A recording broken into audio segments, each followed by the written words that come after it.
You're watching the KOAM Morning News on Fox 14. Right now at 7, the Super Bowl is this coming Sunday. Samantha Walker shares how one local restaurant is getting ready. Plus, the Newton County Sheriff's Office is asking the public for help about a burglary of a Pierce City Fire Station. And we've got ourselves a beautiful but cold and somewhat foggy start to our Monday. We're going to take a look at that forecast, get you out the door, coming up. The 4 states' most watched news starts now. Good morning and welcome to the KOAM Morning News on Fox 14. I'm Caitlin O'Shaughnessy. I'm Chris Warner. It's just after 7 a.m. on this Monday morning. It's Monday. Welcome to the new week. And we're getting the week kicked off right because we have Lori over here. We do have Lori. She's mixing a lot. I don't know how she's able to mix like this at this time of the morning. I am barely able to get dressed when I wake up. Lori does it all. She has an amazing pound cake that we're going to be sharing with you guys a little later. We certainly will. And of course, the Super Bowl coming up. The countdown's begun, Chris. It has. Super Bowl game between the Kansas City Chiefs and the San Francisco 49ers is this Sunday. But with ticket prices at a record high, many people are planning to watch the game closer to home. I can understand why. KOAM Samantha Walker tells us how one local restaurant is preparing for fans. Fans across the 4 states are preparing for the Chiefs to take on the 49ers in the upcoming Super Bowl game. And for last year's Super Bowl, many fans came to local bars and restaurants to catch the big game. It was a typical Chiefs Super Bowl, so let's hope we get the same amount of numbers. Jefferson and Joplin says they've seen more customers coming to watch football following the Chiefs' success this postseason. Definitely an increase in customers. Probably about 200 to 300.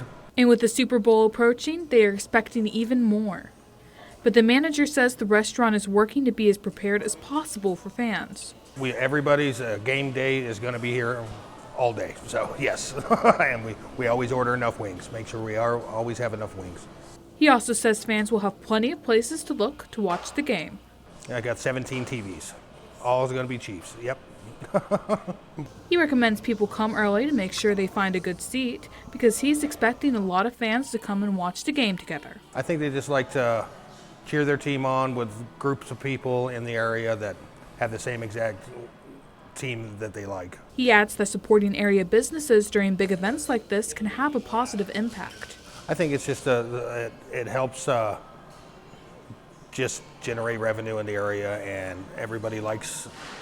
It's important for them to come because it helps small businesses stay in business. In Joplin, Samantha Walker, KOAM News.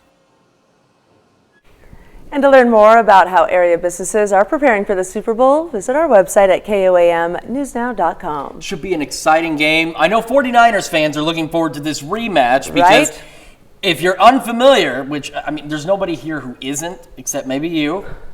I'm just saying, I don't think you were really into the Chiefs or anything like that. I am now. Well, yeah, now, but not then. Toward the end of that Super Bowl a couple of years ago, the 49ers posed because they were winning. They felt they had clinched the win in the Super Bowl, and Chiefs turned around and beat them. Ooh, oh. And there's this infamous photo of them, in the celebratory pose. They were celebrating, and then they ended up losing. So, just saying. It should be. I think it's going to be a great game because of that reason. I can't wait. You know what else is great? The weather? Absolutely. I mean, right now, if you go outside, it's not so great. Let's take a look outside. That way you don't have to go outdoors because it is in the 30s. And while that's warmer than where we should be, the 30s are still cold. And we can show you the great outdoors without you having to step outside. So take a look. It looks wonderful out there. Great sunrise, partly cloudy skies, some patchy fog here and there, but not too bad. MoDOT camera, 20th and range line also looking great. More folks getting their day started on this Monday. And again, west of 75, the further west you go, the denser the fog is. But as you can see, visibilities aren't significantly reduced around the region, but you still want to slow down, give yourself time to get where you're going.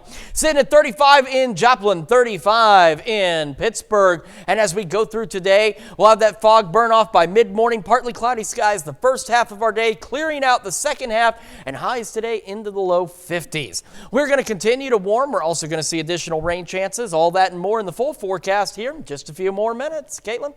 Thanks, Chris. The Newton County Sheriff's Office is asking for the public's help regarding a burglary at the Pierce City Fire Department. On Friday, February 2nd, the fire station on 10,040 Wallaby Road near Jolly Mill was discovered to have been broken into. It was estimated about $3,000 worth of equipment had been stolen from the station. The list of stolen equipment includes an 8-drawer tool chest, a full set of hand tools, an air compressor, and hydraulic rescue equipment, including the Jaws of Life. If you have any information regarding the missing equipment, the Sheriff's Department is encouraging you to call their office at 417-451-8333. And community members joined together to remember a Commerce, Oklahoma man 4 years after he was murdered. Yesterday's remembrance is known as Dusty Miller Day.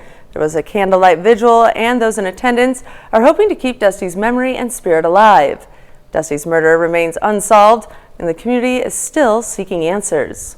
We're here today to remember Dusty Miller. He was murdered on February 5th, 2000. As of today, 4 years later, justice has not been served. And I promised his mother on her deathbed that I would keep his memory alive and continue to put pressure on authorities to make arrest in his murder. To help remember Dusty, you can use the hashtag Justice for Dusty Miller. And a new report shows nearly 400,000 Missourians could lose access to affordable internet service. In 1 week, the Affordable Connectivity Program will no longer accept new enrollments. That's a federal program that provides low-cost internet service for millions of Americans. Funding for the program is only expected to last until April. Now the FCC is asking Congress to approve more funding for the program. And when you hear wedding bells, there's always something old, new, borrowed, and blue, and often that old can be a tradition of the past. Yesterday, the Miners Hall Museum hosted an Entertainment and Traditions Over the Years presentation in conjunction with their quarterly Wedding I Do exhibit. Guests were invited to learn about wedding traditions throughout the decades and see how they've progressed throughout the years. So we'll be talking about chivalries. So that's something from the past, especially in the area. And I don't know if you know what a chivalry is, but it's kind of good intended pranks that people would play on newlyweds once they were married. From the early 1900s, weddings were a lot more simple and earlier, like they usually had weddings at midday and during the week at that time, and now weekends are more common. There was a wedding cake and a classic punch with sherbet after the presentation. The I Do exhibit will run until March 23rd. Up next, Chris will have a look at your weather, plus Lori is with us and ready to share her recipe for a Southern Butter Pound Cake. Stay tuned. Welcome to Miss Daisy's, where style meets comfort. Style to your space. Come shop with us at Miss Daisy's Home and Decor and give your home the makeover it deserves. Welcome back to the KOAM Morning News 710 on this Monday morning. We were just discussing the Wonder Twins and their amazing powers. I chose the form of the floor tile. Lori said that was boring, but you know, think of the job a floor tile has. You get walked on and then you get cleaned. Think of a cat, honestly. That's the thing to be, as a cat. Weighted on hand and foot. You don't have to ever do anything except be loved. I like that life. All right, our camera, Cornell Complex, downtown Joplin. Beautiful sunrise. Some patchy fog out there, but otherwise not bad. Looking great from the MoDOT camera, 20th and Range Line in Joplin. And as we stop, this is what Wonder Twin powers activate, form of an encyclopedia. KDOT camera on 69 just south of Pittsburgh. There we go. Looking pretty good as well out there. Fog tracker showing it. I'm telling you, I took 2 extra days off and I've just not come back to work yet. We've got some patchy fog across the region. Again, west of 75, it's a little denser, but not significantly so. We don't have any dense fog advisories, which is good news, but you still want to slow down, give yourself time to get where you're going. Our camera, 7th and Range Line, another shot of that sunrise there. Looking great. Partly cloudy skies out there. 35 in Joplin. Feels like 27 with the north breeze at about 3 miles an hour. Temperatures around the region looking pretty good. They're cold. I mean, don't get me wrong. I mean, for me, anything below 60 is cold, but it is cold. We are in the 30s around the area, but bear in mind, we're supposed to be about almost 10 degrees colder than that right now, so not that bad considering. Fog should dissipate and break up, clear out by about 9 o'clock this morning, maybe a wee bit after. Will be partly cloudy through the late morning hours and going into the mid-40s. For today, though, looking fantastic. Partly cloudy skies for the first half of our Monday. Low 50s for our highs, so above normal. And then skies gradually clearing as we head through the evening and into the overnight hours. So we'll get a little cold again tonight, back in the low to mid 30s. But again, that's still above normal across the area. As for the rest of the week, above normal is once again the trend. Again, not that anyone is complaining about this, mind you. Just simply letting you know that we are going to be above normal for the next several days. Once again, we're going to go upper 50s, low 60s, a few more clouds on our Tuesday, Wednesday, maybe some scattered showers on Thursday. Back to mostly clear Friday and Saturday, so we do get an opportunity to enjoy this nice weather. And then we'll see some additional rain chances as we roll into this Sunday. And by next week, we're back to normal, so cooler out there for sure Monday and Tuesday. And we'll warm back up, sunny skies next Wednesday, back close to the mid-50s. Let's check your forecast. We've got more of the KOAM Morning News right after this.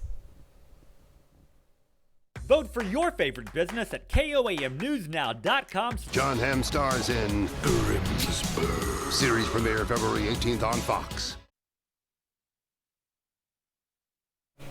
Welcome back to the KOAM Morning Show. Lori Horton started showing us how to make a delicious Southern butter pound cake. Now, Lori, what is the next step? All right. Well, what we did during the break was we got all of our wet ingredients all creamed together. So that was our sugar, our eggs, our butter, our butter flavored shortening, all of those yummy ingredients. And we had the dry ingredients whisked together. So that's just the flour, the baking powder, the salt. And I've got just a little bit left to go to get those finally all blended together. And it's alternating with the dry ingredients and then some whole milk and some buttermilk. And the buttermilk is really going to make this nice and rich. Buttermilk is stinky for those of you at home. It is a little bit. What is that smell? It's a little tangy. Well, yeah, but sour. Little sour, somewhere between sour cream and milk. It is that leftover liquid when you make and churn actual butter. So it's, believe it or not, lower in fat. No way. It is. It's like 1%, so kind of equivalent to 1% milk as far as that fat. But it really gives a good rich flavor, and kind of again like with sour cream when you want that in there for that little bit of tanginess. And it won't have that sour taste. It'll blend not well. Not at all. Trust me, we counteracted it with plenty of sugar. Yes, we did. All right, so once we get all of those mixed together, we've got a nice fluffy batter here, just pretty standard fare for a cake. It's not real stiff, not too thin.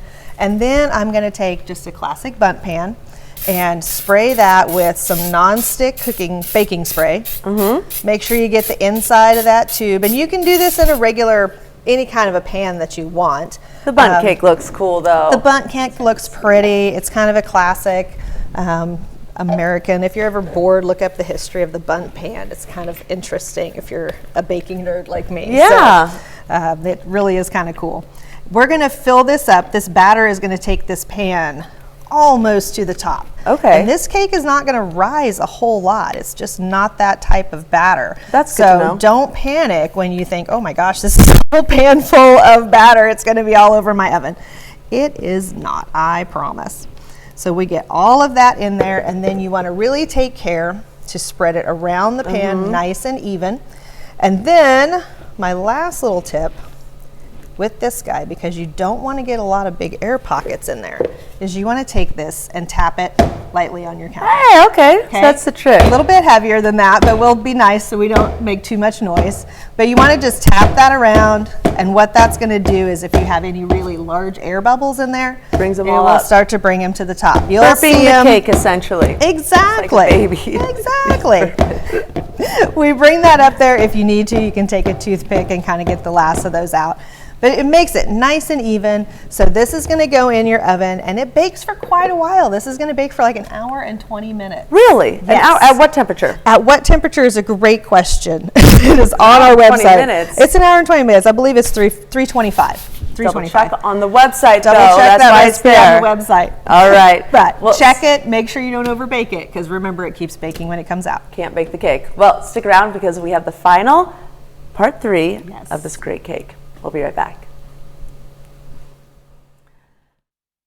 Canar Eye Care. 557-1020 for a free brochure. Welcome back. Lori has been showing us how to make a Southern butter pound cake. So, Lori, what are the final steps that we have left? Final stages on that. We got all of our batter in that pan, and like we mentioned, 325, low and slow on that baking. So we're going to check it after about an hour. And when you do that, you just want to have a pretty standard little cake tester, toothpick, something that you can kind of poke in that top. When it comes out clean, it's done. And it's always best to kind of err on the side of let it go ahead and come out. It's going to keep baking as it's out of the oven. So I know that sounds weird, but when you pull that out at 325, it's going to continue to go. This is the exciting part, This right? is the exciting part. So magic of television. We went from our cake batter in the pan here to now we have our finished cake. Right, it's beautiful. I leveled the top just a little bit. Again, Straight this up one knife, doesn't, just slice this right one through? doesn't rise a whole lot, so you don't have to take much off the bottom. But this lets it set nice and flat on your tray, your plate, whatever you're going to turn that out on. So we're just going to flip that over, and hopefully, tap, tap, tap. Oh, it's beautiful. Look at that. I mean, that is stunning. It is. It's perfect. It's easy. It's going to look pretty, and you can just take it to something just like that. Our other option would be to dust with a little bit of powdered sugar. That's kind of a classic topping for a bundt pan, but I like a little bit of a glaze on the top, and this just soaks in a little bit. It gives it a little bit more flavor, and you can add some complementary flavors to it. Again, we added rum to our cake batter, so we could make this a coconut glaze, or something like that, which is delicious. I added just a little bit of my rum extract to it as well, and this is just simply powdered sugar and heavy whipping cream. Easy. Easy, easy. You don't need to get the mixer back out or anything like that. This is not going to need to have any air in it, so we're just going to do this by hand until we get a nice sort of pourable glaze like that. So I'm going to do just a smidge more. We don't want it to just run off the top of the cake. We want it to hang out there for just a minute and soak in that sweet flavor. Presentation, too. Exactly. It's got to look good. You know how I do. But it does look beautiful just as is. Like, it really has a does. nice shine to it. It does. And you know, like this, the beauty of the pound cake and the bundt cakes is they freeze really well. So this is always something that you can do earlier in the week, and when you have things coming up later, you can pull those out and then just top them or do your final steps then. All right, so we're taking a spatula here. Yeah, this is just going to be super easy. I'm just going to kind of get a little bit on there. And again, it's thin enough that then as you kind of swirl that around on it, it's just going to sort of do its thing. You just want to make sure it's halfway even. So don't get a huge clump and leave it hanging out. Kind of get that smeared around a little bit. And you can get fancy with this. Again, you could put some shredded coconut, some pecans on there. Oh yeah, lovely. Yeah, again, the beauty of the bundt cake is you've got that center. Beauty of the bundt cake. The beauty of the bundt cake. You could fill that with whipped cream. You could fill that with fresh fruit. Just kind of whatever your taste. You know, it's just so customizable. That's what I love about it. Well, it's beautiful. Lori, thank you so much. Super Bowl party, wouldn't Yes, yes. You can find this recipe, of course, online, as well as all of Lori's great baking. Thank you so much for joining us, as always. And we'll be right back with more news after this. The Pittsburgh Area Chamber's Business Expo features a Champions Hall. He pointed a gun to me and said, "This is the day you die," and he shot me. 48 Hours, today at 9, right here on Fox 14. You're watching the 4 States Most Watched News. Welcome back to the KOAM Morning News on Fox 14. The time now is 7:27 a.m. I'm Caitlin O'Shaughnessy. The Joplin Native American Flute Circle yesterday had its monthly meeting.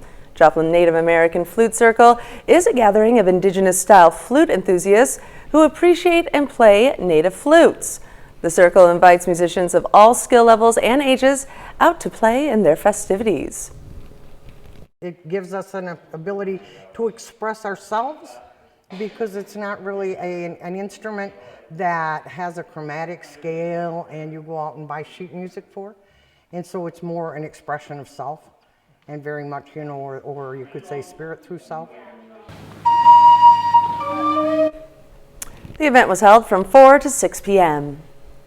And Connect to Culture in Joplin yesterday gave audiences the chance to connect with historical figures. It's part of their Letters Aloud series, which is where performers read personal correspondence from the figures. The performance was titled The Greatest Rejection Letters Ever. Officials say it provides viewers with a deeper connection to the history and the people who shaped it. They have different themes of letters that they can read for performances, but we chose the rejection letters just because it's a little funny being in advance of Valentine's Day. But they're not going to be stories all that deal with relationships. They deal with, being rejected from a college, maybe not getting the job you wanted, or even maybe somebody just rejecting a rejection letter. You can find information and buy tickets for other C2C performances on the organization's website.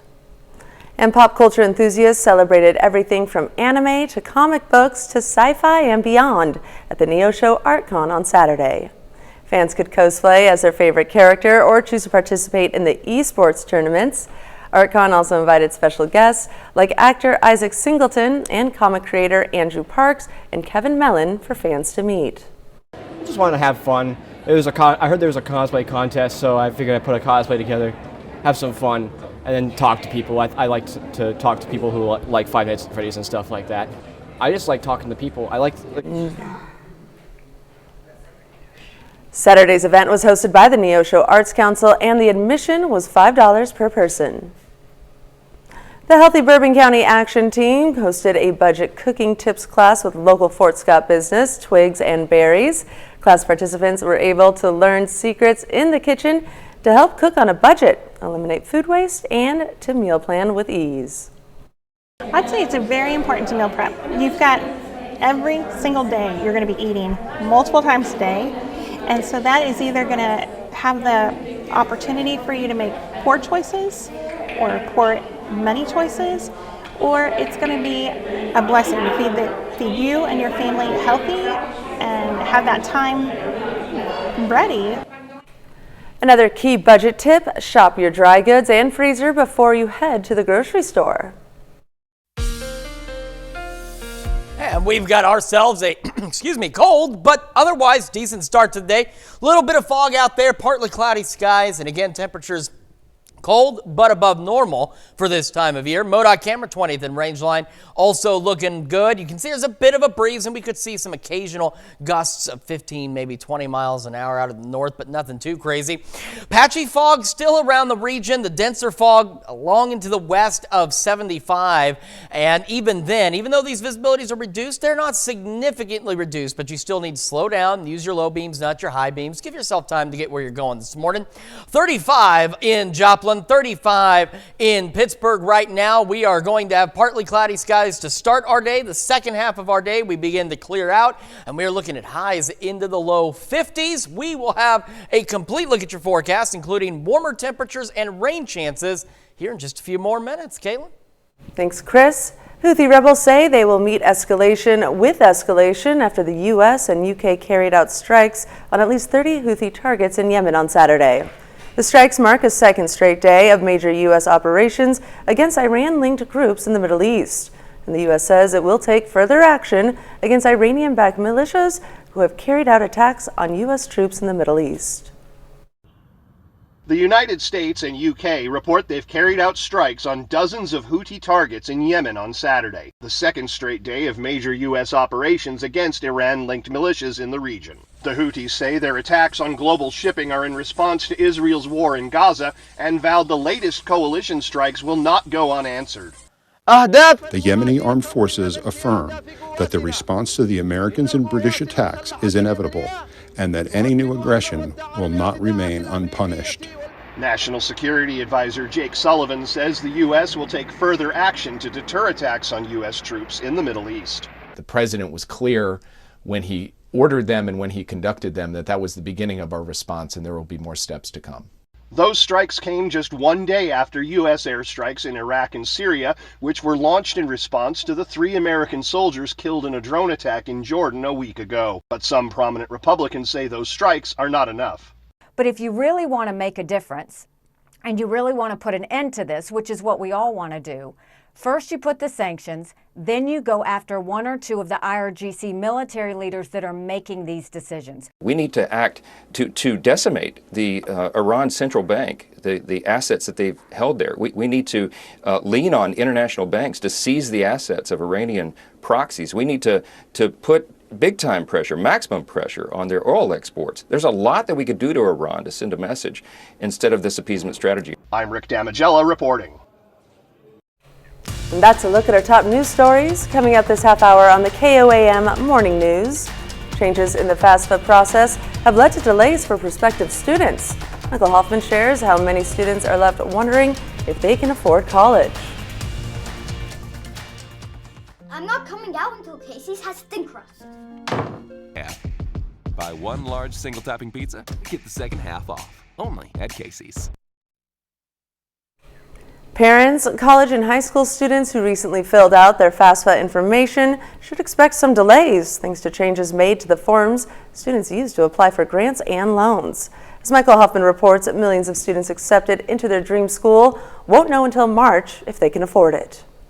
It's kind of delayed the whole process in deciding exactly where they're going to go committed to one college. Hope Nix is a senior at Bolivar High School. She says she's paying her own way through college, already having been admitted to UMKC, but doesn't know how much it'll cost her. Because I already know where I'm going to go to college, it's very stressful for me not knowing exactly how much money I'm able to bring, and I'm not able to really prepare, for how much money I'm going to have to take out in loans, and also how much money I have to bring to the table from grants and scholarships and all of that. In the past, schools would have gotten financial aid information in the fall or winter. Now it won't be available until March. The financial aid team at Evangel University will be flexible with usually rigid deadlines. We want to give families as much time as they need to make an informed decision, and that's the most important thing. So if that means being flexible with a family to push back that deadline, we absolutely will. OTC's Director of Financial Aid says the system will be better once all the bugs are worked out. It can be a little frustrating. We're seeing some growing pains with it, but we're going to get through it, and we have the full confidence we're going to help students go to college and tell parents and students what they need to know. But for students like Hope, she says the changes couldn't come any sooner. I hope that they better prepare themselves and can somehow change this for the better for those future students, that are going to be graduating. That way they can be better prepared for college and know exactly, for students especially that are financially covering college themselves. Enrollment officials say your best way to stay on top is to do your homework, understand the form, and make sure you don't make any mistakes, as it can cause more delays to fix errors. Utilize those FAFSA nights at your schools and fill out your forms as soon as possible so you can be the first batch of applications that hit the schools in mid-March. And coming up, you may have noticed the is growing up.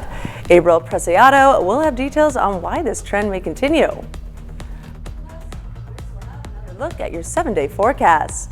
We'll be right back. It's the President's Day Super Sale at Furniture Row. Right now, check out the Summit Queen for only $299.99, plus 6 years no interest and free shipping. The President's Day Super Sale, only at Denver Mattress.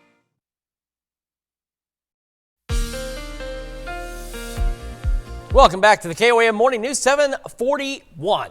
Now, on this Monday morning, a great shot from our camera on the Cornell Complex, downtown Joplin. A few clouds, a little bit of patchy fog. It is cold out there, but it will warm up. MoDOT camera, 20th and Range Line in Joplin, looking great. More folks out on the road as they get their day started. And we're looking pretty good now. With a little more daylight, you can see some of that patchy fog a little better here on the KDOT camera on 69 south of Pittsburgh. So again, it's not overly dense out there, but it's still, you want to slow down, watch out for some possible areas of reduced visibilities, especially along and west of 75. You can see Iola Yates Center, for example, both below 5 miles visibility out there. So just, again, use your low beams, not your high beams. Make sure you got time to get where you're going. Plus, it's Monday. Who's in a hurry to really get to work or school or anything on Monday? Nobody. That's who. Unless you've got something going on. Maybe today's the day you get your promotion or some other thing, and you're like, no, I really need to get there. Okay, but you still got to be careful. 35 in Joplin, feels like 27 with north breeze at 10. We got a few clouds here and there. Temperatures around the region, again, a bit of a cold start, but not too bad as we're all right around the mid-30s out there. And bear in mind, we should be about 10 degrees colder than that at this time of day. So even though 30s are cold, it could be a lot worse. Fog should burn off by about mid-morning. We'll go partly cloudy following that and into the mid-40s by late morning.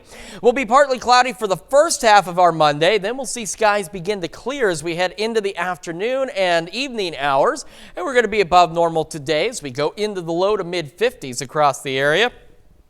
Tonight, again, mostly clear skies, another cold one, but still above normal as we go back into the low to mid-30s. And as we look at the week ahead, not too shabby out there. A few more clouds Tuesday, Wednesday, but the temperatures continue to climb as we go into the low, even close to mid-60s by Thursday. So again, bear in mind, Tuesday night's low, that's about where our average high should be. So well above average to the tune of almost 20 degrees out there.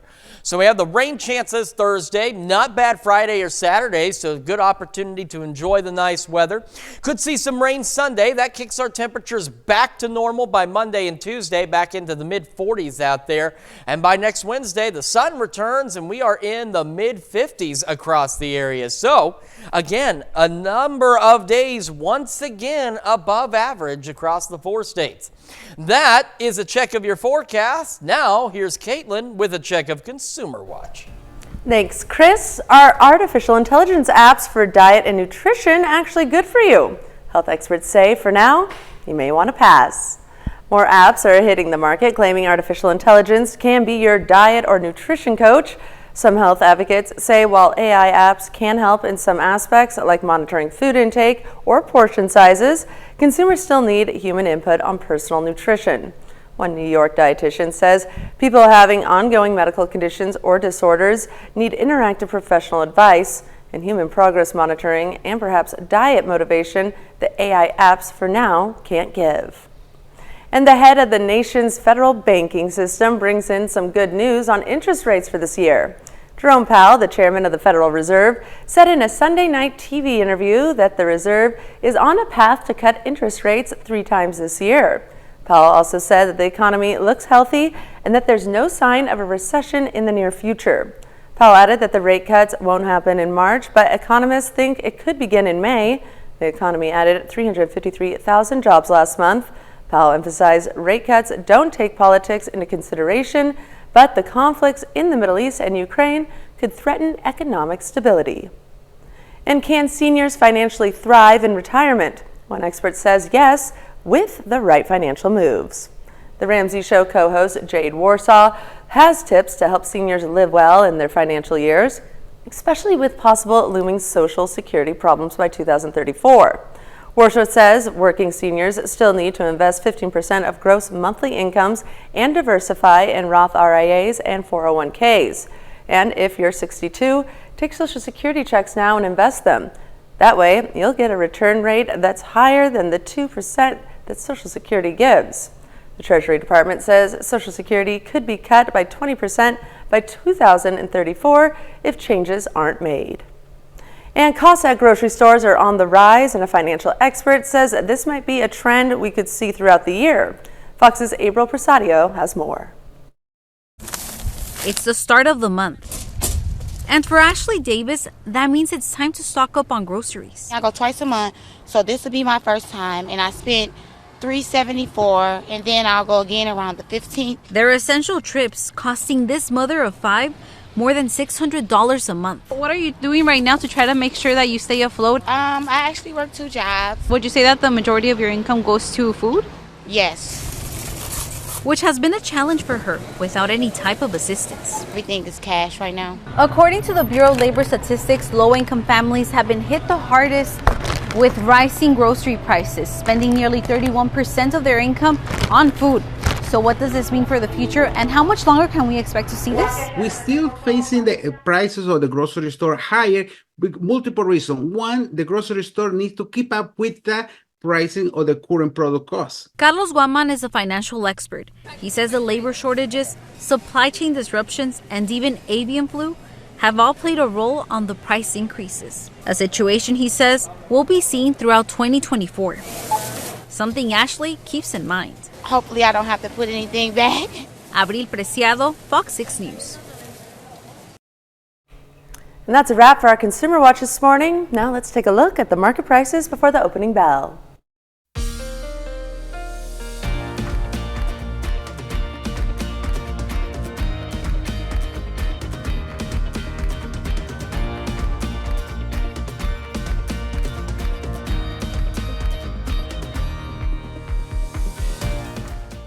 What makes L'Oreal Paris Hyaluronic Acid Serum loved by so many? Or visit us at joplinhabitat.org.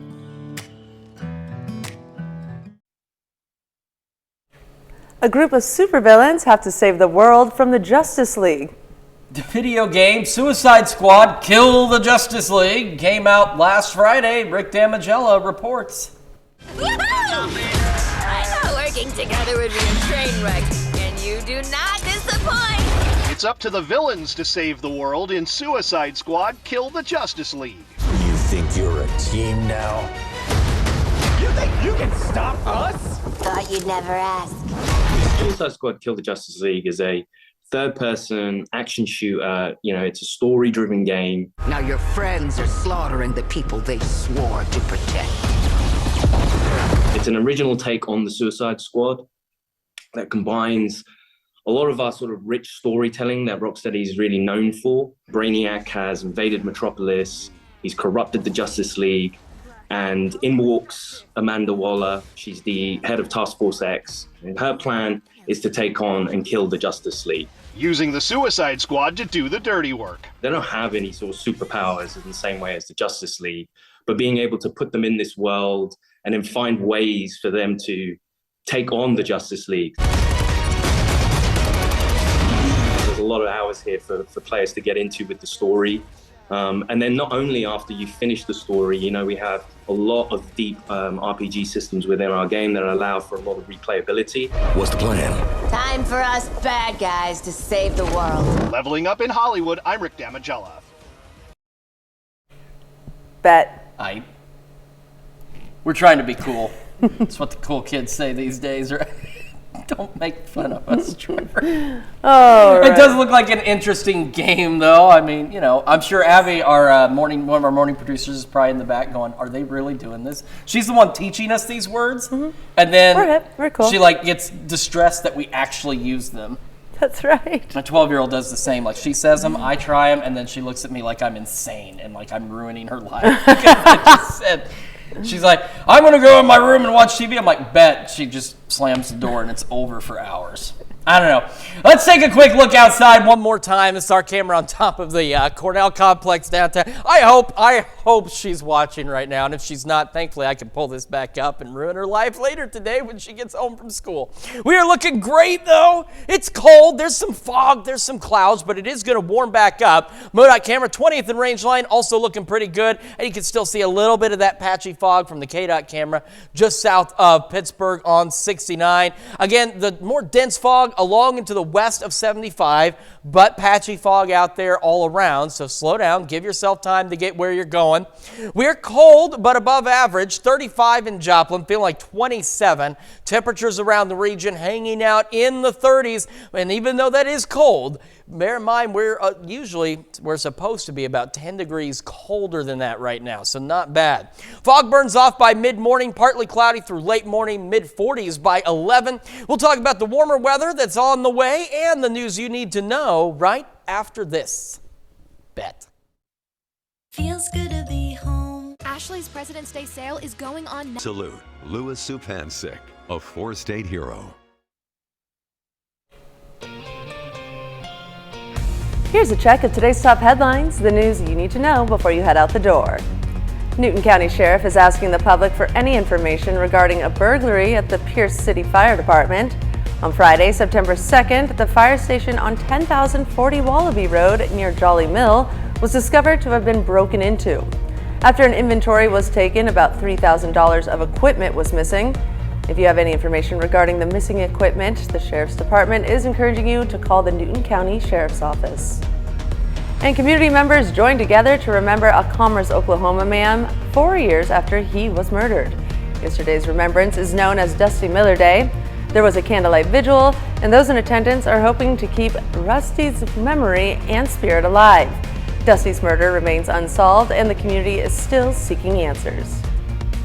And pop culture enthusiasts celebrated everything from anime to comic books to sci-fi and beyond at the Neosho ArtCon.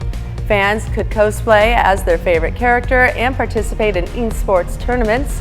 ArtCon also invited special guests, actor Isaac Singleton and comic book creator Andrew Parks and Kevin Mellon for fans to meet.